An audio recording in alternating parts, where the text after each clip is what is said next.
What's up, everyone? Welcome back to Doctorally Unhinged. I don't know what our intro. Do I do an intro part here? I We feel don't like have it's an all intro. you. We don't have an intro. We don't have to an this, intro. So, What's Dr. up, everyone? Maxfield, We're back.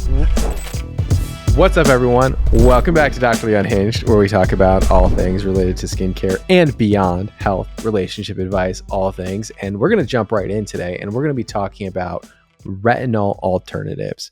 It seems as if every article needs to lead with, this is your alternative to retinol, or is this better to retinol, or is this the new retinol? How about retinol is the retinol? It's like Botox is the Botox. That's it. Oh, that's a good point. So there's another thing, right, where everyone's like, this is like Botox or Botox-like effect. And it's like, no, Botox is Botox. Unless you're Jeuveau. Unless you're Jeuveau. Yeah. Oh, there's so much behind that. There's so much dirt there. For those of you who don't know, Botox is a neuromodulator that's injected in the muscle, and it basically stops muscular contractions. There are competitors that are also injectables, like Jeuveau, like Dysport, but Jeuveau was actually sued by Botox creator Allergan or AbbVie for basically infringing upon their patent. And so, unless you're Jeuveau and you infringe on patents, then you're not Botox. Ultimately is what we're saying. So all these ingredients that claim to be like Botox are not really like that. Though I would say argireline would be the ingredient that's closest to that. Right. And I was really high on argireline. Well, so argireline is another topical. We're getting in the weeds, but let's go there. So argireline is a topical that is actually modeled after kind of the whole complex to target the whole same complex that Botox is. It's topical. Looked really promising in studies. I was hyped. It's a very inexpensive ingredient. The products are inexpensive. How well does it work in the real world? It's modest. It's just one of those things. It doesn't seem to be nearly as effective at decreasing muscle weakness. It has other benefits as well. So I still think that ingredient stays. I think it's a good Botox additional, but it certainly did not succeed at replacing Botox. Right. I think it can be added to your skincare routine to supplement your other ingredients that are doing other things, right? So like when you're looking at anti-aging, speaking of retinol acts on the retinoic acid receptor. It increases collagen production, increases hyaluronic acid production, thickens the skin. So it acts on these receptors to have an actual effect on the skin, but it's not affecting muscle contraction, right? So argireline plus retinol, they work by different mechanisms to fight off the signs of aging, and so can be used together. So I look at it as like not going to be leading your skincare routine, but certainly could be an alternative to your already existing, well thought out skincare routine to fight aging. Right. And now, like Dr. Shah said, retinol covers so many bases for photo aging, if not all of the bases. So why would you even want an alternative? I mean, so it could be irritating. It can't be used in pregnancy. It can be broken down by the sun. And I feel like that's almost all that's against it. The efficacy, you may be able to increase it with prescription ingredients, but that's questionable too. There's a little debate about that. But if we're looking for a retinol alternative, let's run through this list and see which ones are good, which ones are bad. What's the new, latest, and greatest option? Yeah, so you tell me. I'll list them. You tell me if you think that they're the retinol alternative or not. All right, let's do it. Okay, according to this article. Here are the best retinol alternatives. Move over retinol, it says. Bakuchiol. What are your thoughts? This is... This one has a decent amount of studies. So does it do the same thing as retinol? It's thought to have a lot of the same clinical benefits. It's thought to work in a different way, but have kind of a similar endpoint, both on a cellular level and then clinically as well. This one is also thought to be safe in pregnancy. I feel like I'm saying this, it's thought to do this. It probably does this, it does that. And the pregnancy thing is kind of the prime example of this ingredient. There's no real studies on pregnancy. It's just thought to be safe in pregnancy. I do believe it is an acceptable alternative to Botox. I think it can have similar benefit, or Botox. Oh my gosh, I'm still where we were. It's thought to have similar benefits to retinol. I think it actually does have similar benefits to retinol in the real world. I think it's a good alternative, but it's like, why? This is another one though. Why not use both? Why not like argireline? You can use both of these together. They don't quite work the same way. I don't think it would substitute for retinol entirely. I don't think the evidence is there. My personal opinion is that it's probably not quite as effective. But for someone who can't tolerate retinol from irritation or from being pregnant, I think this is actually a pretty good substitute. Yeah, I think I completely agree with that. It's interesting when people compare everything to retinol. It almost makes it as if retinol is the gold standard, which I think is true.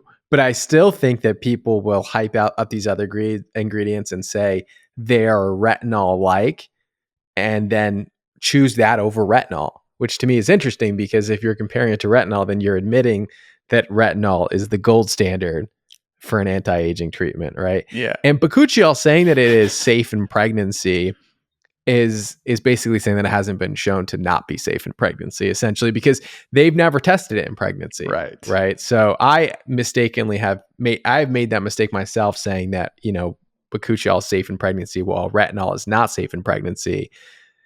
Is that we know that retinol can, if you had high levels of absorption of retinol into the body, have embryotoxic effects in pregnancy, whereas we don't know about Bakuchiol. And so due to our lack of knowledge on the subject, we say that Bakuchiol is safe in pregnancy, but we can't say for sure that it's safe in pregnancy. Like something like azelaic acid, which has been tested in pregnancy, is safe in pregnancy. Yeah. I think that that's super fair. And that's a common theme we're going to keep coming across too, is that the safe in pregnancy thing. We'll definitely do a dedicated video on this, because that's going to be I think the future of this thing going forward, is that things are not studied now in pregnancy, which is, reasonable. So most things are kind of like assumed, especially newer things like, is it safe in pregnancy? Is it not?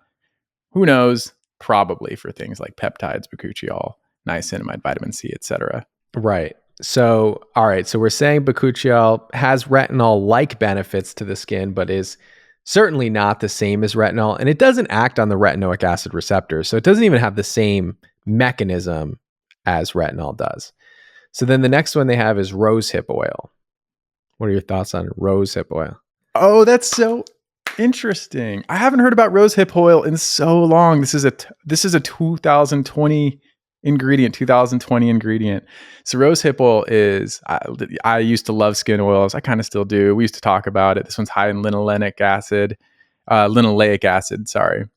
which we know can be good for the skin barrier. There's supposed to be if I remember right, there's supposed to be a minuscule amount of actually retinol in this. I can actually find this out. I've deep studied this extensively. That's correct. Yeah. Natural tretinoin. It has some retinoic acid. Concentration varies with extraction.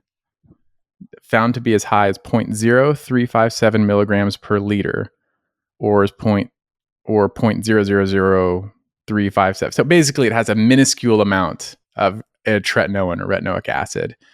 The question then is, okay, so if you're going to use this as a retinoic acid or as a retinoid, and you're going to be extracting it, like you're basically just using and creating a synthetic retinoid anyway. You to get this to be effective like a retinoid, I think you have to extract it and create a retinoid out of it personally. So I don't think you're going to get a retinol-like effect from it. I do think it's a great oil. I think it's a great oil for your skin for multiple reasons. But if you're looking for this to replace that retinol, I don't think it delivers just as a standalone plant oil. Acetylglucosamine. Ooh, you got one I don't know much about. So, actually what's really interesting about N-acetylglucosamine or acetylglucosamine in general, I think this technology was pioneered by Neostrata, the skincare brand. It's owned by J&J, so it's under the same umbrella as Neutrogena. So you'll see N-acetylglucosamine in a lot of Neutrogena products, but that's because they were acquired by the same company that Neostrata was acquired by. But the interesting thing about N-acetylglucosamine to me is that it probably is functionally the most similar to retinol and its benefits to the skin. It's been shown to increase hyaluronic acid production. It's been shown to increase collagen production.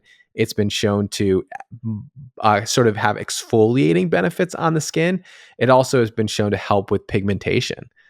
So a lot of the things that retinol is doing, to say an ingredient is retinol-like to me means that it needs to function similarly to retinol and the benefits of the skin, which is increased collagen production, increased hyaluronic acid production, thickening of the skin, minor exfoliating or like increased cell turnover, and also tyrosinase blockage, right? The reason why, it helps in photo aging more than just increasing collagen and wrinkle formation, is it actually helps with the pigmentation and uneven skin tone which is a major contributor to the appearance of the aging face. And so retinol has those benefits as well. And actually acetylglucosamine has been shown to actually hit many of those things. And so in its benefits, actually, I think acetylglucosamine is probably one of the more underrated ingredients in skincare.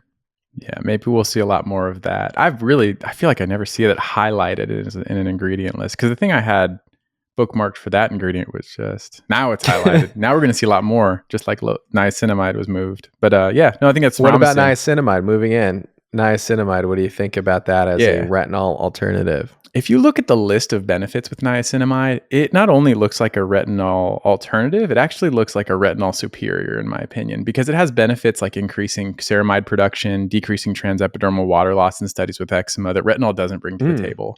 My knock on niacinamide is always not the lack of benefits, it's because it also helps with hyperpigmentation, acne, collagen, elasticity, salloning of skin, photo aging, as an antioxidant to reproduce NADPH, kind of similar to some other ingredients out there. But it's that the effectiveness. I believe that niacinamide has a low ceiling. I think it's a supporting ingredient at heart and will always be. So I think it's like a perfect complement for that retinol. I think it is a suitable alternative, again, for that person who can't use retinol, but I would not expect the world of it at any point. Yeah, there's definitely a ceiling for it. And I actually like niacinamide plus retinol together. I think that they're awesome complementing ingredients. And you can also use like niacinamide plus Bakuchiol. Why not? Right. So I actually think that skincare, and we kind of mentioned this when we talked about Ozempic face, about how like to reverse Ozempic face, or the weight loss that occurs in the face when you lose weight rapidly, and how that leads to, this sort of loss of elasticity in the skin, and extra skin folds and all this kind of stuff, how we would treat that by using multiple modalities to treat it. So it's not just one thing. And I think that skincare is sort of the same thing. Everyone's looking for the Occam's razor ingredient to do everything, but it's really the combination. It's the routine. The magic is in the routine, or in the complement, like the stacking of ingredients that can target multiple things to improve the skin. So it's not like you have to rest on one ingredient, really. And I think that there is a move, right, in the skinimalism world, away from these single ingredient products to, even if you're going to use single ingredient products, like stacking them to achieve the best benefit on the skin, I think has become much more popular than just focusing on one product or one ingredient, as the skincare market has become more mature over the last few years. And the users that were the adopters of The Ordinary and the Inkey List early on are now looking for more streamlined routines. Yeah, absolutely. So moving on to the next subject here, let's talk about lip plumping really quickly, because we talked about lip plumping in a video. And if you want to learn more about lip plumping, you can watch our full YouTube video on the subject. But there is a trending article right now, and the purpose of this podcast is also to stay as topical as possible. But BuzzFeed article on Aquaphor causing lip plumping.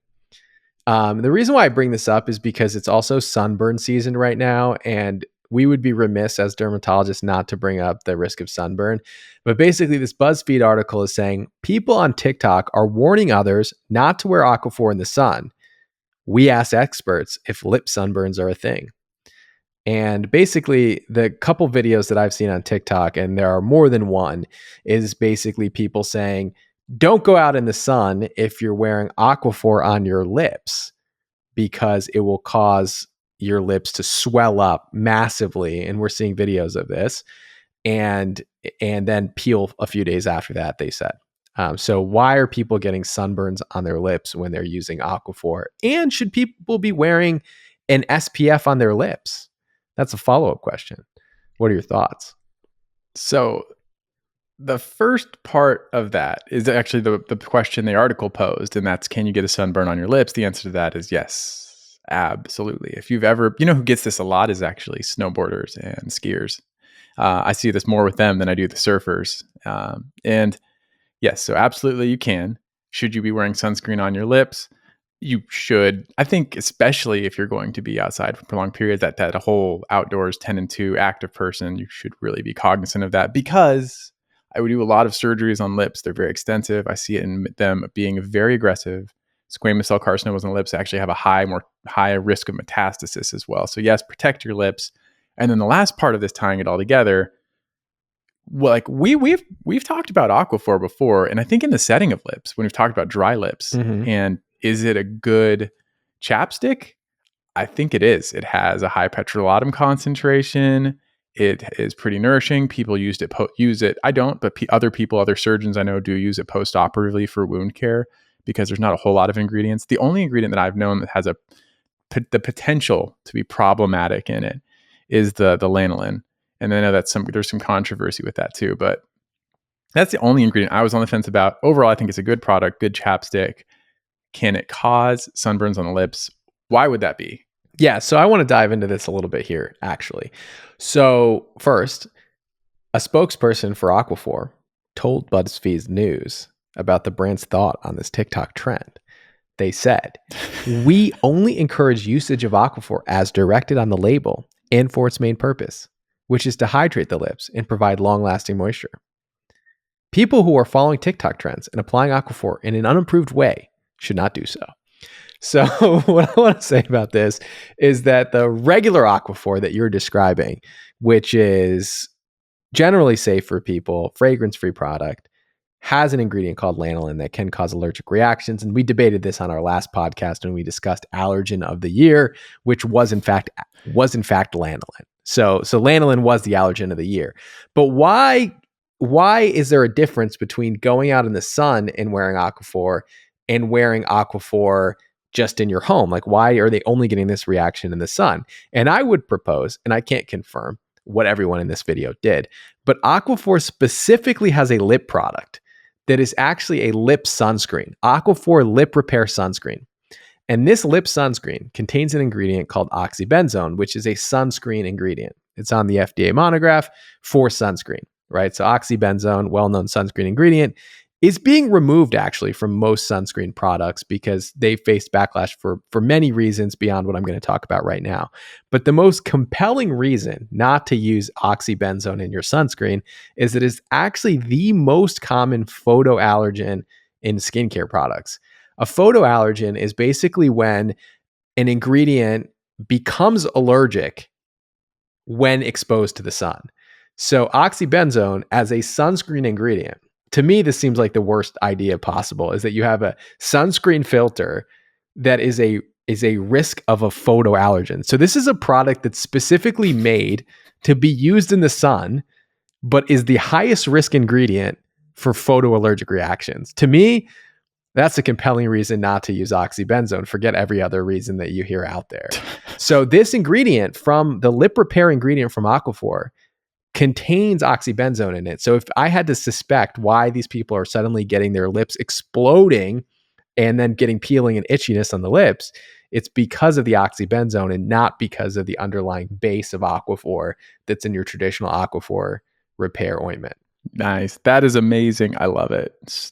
So I don't know. That's a quick, quiet deep dive that he needs to throw. If we had animations on this, he'd have a Sherlock hat on, and I would be his little Watson. I'm a skincare sleuth. All right, let's talk about lip. Let's. Okay, so basically, yes, don't wear this. Don't actually buy this product. I'm not like, it's been a long time since I've told people not to purchase a product, but don't buy this lip SPF from Aquaphor. This is not the best product you should be using to protect your lips in the sun. There are other lip SPFs out there. Do you have any preferred ones, Dr. Maxfield? The problem I have yes and no. EltaMD has a lip SPF. Let me just make sure there's not actually benzone in this. I'm pretty positive there's not. They're very conscious. The kicker I have with most lip balms and even lip SPFs is that they still have this propensity to put in camphor and like menthol, and like it drives me nuts because it really aggravates a lot of perioral conditions like perioral dermatitis. But typically, EltaMD lip balm is the one that I usually would recommend. Yeah, they don't. It's just octinoxate and zinc. I find that they can be like a little casty. You know how like sometimes your lips look chapped, like where you get that like residue on the lip. Mm-hmm. I find that lip sunscreens tend to do that, which can be a little bit frustrating. I believe that Supergoop has a pure chemical sunscreen that's also pretty good. There's a few others out there. I've definitely tried the Elta MD one. I liked it quite a bit, but it did leave a little bit of a white cast because of the zinc. Paula's Choice also has one that's pretty affordable. I think it's like $10. It's a lip SPF that I've tried that I also liked. I liked quite a bit too. I wonder for the people who are concerned about chemical sunscreens, which I'm not one of those people, that's concerned about every ingredient except for oxybenzone, which I've clearly highlighted here today. But for lip SPFs, if you're worried about absorption through the skin transdermally, are you worried about a chemical sunscreen on the lip even more then? Oh yeah, you have to be. You absorb everything through mucosa. That's the highest absorption on the body. Some say the scrotum. That's also like competing for top spot. But the mucosa lip. Are they in a competition that we need to? we don't know. Is there scrotum versus lip we need to competition? Settle this debate. The thinnest skin on the body. Remember that debate we had for the longest time? Is the scrotum or the under eye the thinnest skin on the body? And we had like a 2-hour debate on this when we were in residency. Never settled. We still haven't settled yet. I just need a biopsy of your scrotum and then we can solve this problem once and for all. He won't give it to me. So, all right. So I think that we have a good conclusion here. 1, avoid the Aquaphor lip repair sunscreen on the lips. That's number 1. Number 2, if you're going out in the sun during sunburn season, you should be wearing an SPF on your lips. Find one that you like. The one from Elta MD is nice. Does leave a little bit of a white cast. The one from Supergoop is a pure chemical sunscreen, no white cast. But if you're concerned about chemical sunscreens, which I'm not, you could try that one out. So that's my final stance. You could just put a sunscreen on your lips. Like, is there any reason you just can't put sunscreen on your lips? You could. Now, you could. The question is do you ingest it? Yeah, why not? Just take your favorite sunscreen and put it on your lips. Why not? That's kind of reasonable. Life hack. The hacks you wish you knew. But, vehicle-wise, would you then apply your normal, like, let's say that you're using Vaseline. I have my little mini tub of Vaseline, which, by the way, I think they do sell these. I love them. So you take these little mini tubs of Vaseline, you apply it to your lips. Then you take your sunscreen and then you apply your sunscreen over that. And I'm calling that hack the SPF lip basting hack. You heard it here first. I like it. I love the hack. You heard it here first. And if you see it in the Wall Street Journal, just know that it started on Dr. Lee Unhinged. All right. It's good. That'll also decrease absorption for those of you who are worried. Ooh, there we go. And it's functional. All right. So next up, because we're venturing a little bit outside of just like skincare specifically and getting into the business side of skincare, which is actually a very fascinating topic to me and is a personal passion of mine. And since it's a personal passion of mine, you will all now be subjected to it. So Aesop, a skincare brand, a skincare, beauty, body, hand skincare brand, was recently acquired by L'Oreal in its biggest acquisition ever for $2.5 billion US. Do you know anything about Aesop, Dr. Maxfield? No, which is the craziest thing, because to be worth that much, right? To be a newer brand, to be worth that much, I would think you would have to be exceptional. You'd have to have a huge share of the market. I feel like I'm fairly well versed in skincare. I've tried thousands of products. I spend a huge portion of my free time just looking at skincare. And I don't know about this brand.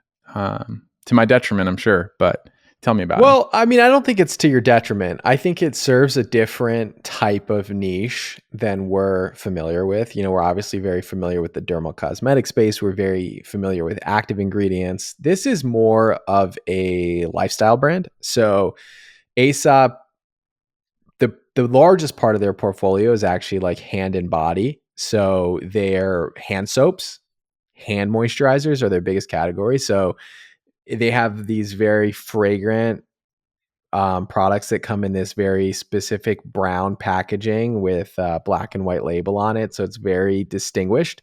You see it a lot at like high-end hotels. You see it a lot at high-end spas. And you see it in people who like to spend $30 to $40 on hand soap.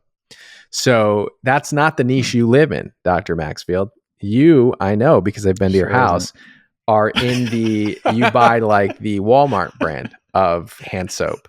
So you're not in the bulk target customer for Aesop, and that's why you don't know what Aesop is. And I'm also, to be clear to the listener, I'm also not at the target. I am also not the target customer. And in case anyone thinks I'm the bougie one, I am also not the target customer of Aesop, to be clear. But they were acquired for $2.5 billion, which just shows how quickly the categories like the body category, the hand category, the hair category, the face categories are growing so quickly. And this adds to a spree of acquisitions by L'Oreal in general. So for those of you who don't know what the skincare community looks like from a bird's eye view, L'Oreal pretty much owns everything. So L'Oreal, to give you an idea of what kind of brands they have a division called LDB, which is their L'Oreal Dermatologic Beauty Division, which houses SkinCeuticals, Skin Better Science, which was a recent acquisition, La Roche-Posay, CeraVe, and then you have their Luxe Division, which has Kiehl's, which just recently acquired Aesop. You have their consumer division, which is like L'Oreal Paris, and the list goes on and on and on and on. These are all under the L'Oreal umbrella, and so this Aesop acquisition to me is interesting, and I think it was I don't know, based on the financials of the deal, I think they were doing over $500 million in revenue, which is a massive number. How it will do financially as it expands into new international markets with a strategic like L'Oreal. But it just shows you that despite the fact that right now you're seeing in the skincare, just in general in the finance markets, you're seeing tighter purse strings because the interest rates have gone up so much, that you're still seeing these big acquisitions in the skincare space. And so brands like L'Oreal as a strategic is still seeing tremendous upside in the skincare space and are still continuing to bet big on that, on brands like Aesop. And it just shows me, the interesting thing to me about this whole Aesop acquisition, which is similar to me as the Tula acquisition, is that these are brands that actually don't show up very often on Dr. Maxfield and ours radar, but still hold a large portion of the skincare market. And so it's interesting that despite the education on products that's occurred over the last 3 years, that has shifted growth in the entire skincare market in general, there are still huge penetrants of these brands that are not necessarily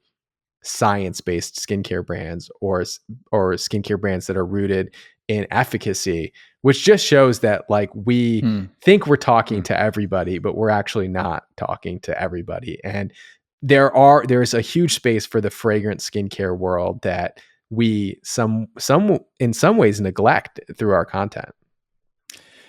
That's such an interesting point. You know what I've noticed too in some of the things we've talked about and shot lately? I think you're becoming more open-minded into maybe both. I don't know. To the experiential side of skin. You've always been really good about dedicating this product is for this experiential skincare. This is for the treat yourself skincare routine. But maybe we need to just dedicate the best experiential skincare. Maybe that should be the thing, is just dedicate some time, because people who are investing a lot of money into these products, like the person who's buying these products or the person who's really going out looking for the bougie, fragrant, this and that, and this and that, they probably still deserve to know what's working for them and what's not. Like they probably still, in their heart of hearts, want a product that works. And so maybe we should just disregard the fragrance, disregard the limonene and everything else, and just say, okay, this product may be $200. It may be fragrance to the moon. But is it doing anything for you? Yeah, no, I think that they need help. There's a space to have that conversation. I think it needs to come with a lot of disclaimers, because the people that listen to our content or the community that we've curated, and you guys can let us know in the comments, you want to see this science-based content and you want to know what's not going to irritate your skin and cause cause allergies in the skin. I will tell you that Aesop soaps, hand soaps, smell so good, right? But aren't there other influencers to communicate that message to the world? Or do we need to also have that content out there as well to tell you what the best smelling hand soap is? Oh, no, this is how we do it. I know how we do it. We go, Dr. Sean, Dr. Maxfield, go to the spa. It's a series. We just go like live it up at the spa. Okay. Because there are other brands like Byredo. Have you seen like Byredo stuff? Like their stuff smells so good too. We could do it. The best spa brand. That would be fun. The best of the spa brand. But we have to put the disclaimer that these are not like really clinical brands, because I think that's still why people come to listen to us. But I think that pretty much wraps up a very hodgepodge episode on retinol alternatives, lip plumping, the Aesop acquisition. If you've used the Aesop products, let us know what your experience has been with them. I like the way they smell, but they're not a clinical based skincare brand in my opinion. It is Rosacea Awareness Month. We want to shout out to anyone who's struggling with rosacea. We have to do a follow-up video on it. So eventually we will do a follow-up video on rosacea and some of the advancements in rosacea, which actually are pretty interesting. So stay tuned for that. And for those of you who do have rosacea, just know that the sun is a major contributor to the upregulation of blood vessels in rosacea. And so wearing sunscreen is one of the most critical things you can do to protect your skin from worsening rosacea. Thank you all so much for tuning in. Yeah, we appreciate you all as always. Thanks for being a part of this journey, and we will see you next time. See you in the next one.